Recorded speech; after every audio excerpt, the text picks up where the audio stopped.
Co řveš, samé? Se mi zrovna něco zdálo. Bylo to tak reálný. Teda až na ty holky a jejich otázky. Tomuhle se říká myšátko? Kdo tomu dnes může říkat myšátko? Moje máma tomu tak říká. Jo. Tvoje máma taky tobě říká Samanto. Prostě si jen přála mít holku. Nemůžu za to, že místo ní dostala vysoce inteligentního kluka. Hele, zase se nepřeceňuj. Einstein měl taky vysoký IQ a vidíš, jak to dopadlo. Nakonec mu i tu žárovku vyfoukli. Přirovnáváš mě k Einsteinovi? Super!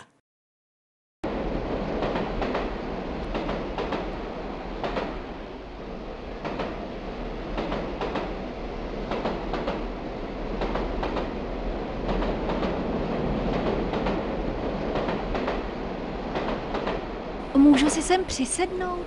No, jasně. Promiňte, vy sledujete Hvězdnou bránu? Jak jste to poznala? Máte to na tričku. Aha.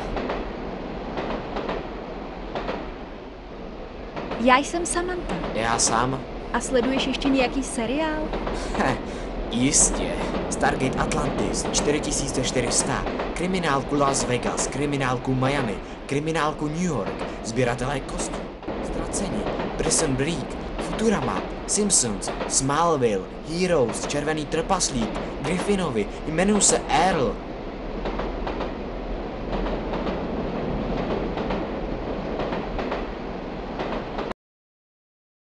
Jasně, donesu to.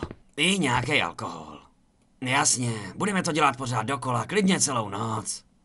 Zatím. Páni, tedy kdo to byl? No ale, můj profesor. Chce donést líh, generátor a gumový rukavice. Prej, nějaký pokus obvodu nebo co. Jak bylo ve škole? Ani mi nepovídej. Nějaký shit mi tam vykládal cosi o tom, že umí zmotnit svoje tělo na jakémkoliv místě na zemi. Já mu řekl, ať to předvede, a když jsem byl nucen vytáhnout nůž a vykřiknout, ať se ukáže, tak skočil z okna. No to je příšerný, co dnes ti lidé dělají. No a předvedl to? Pod oknem kolem něj dali žlutý pásky, takže jsem neměl šanci se ho zeptat. No a co budeš dělat celou noc sám doma?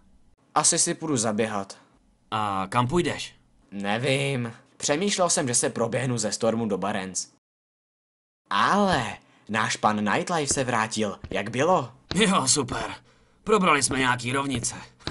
Pak si profesor vzal líh, rozjel generátor a začal na něj ten líh lejt. A od čeho máš to spálené oblečení?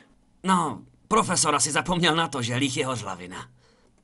Tak když jsem začal jeho kabinet hasit školním hasičákem, bylo už pozdě. Zemřel. Dneska fakt každej umírá. Nezajdem na pivko? Jo. A kam? Slyšel jsem, že ve Stormwindu je dobrý lokál.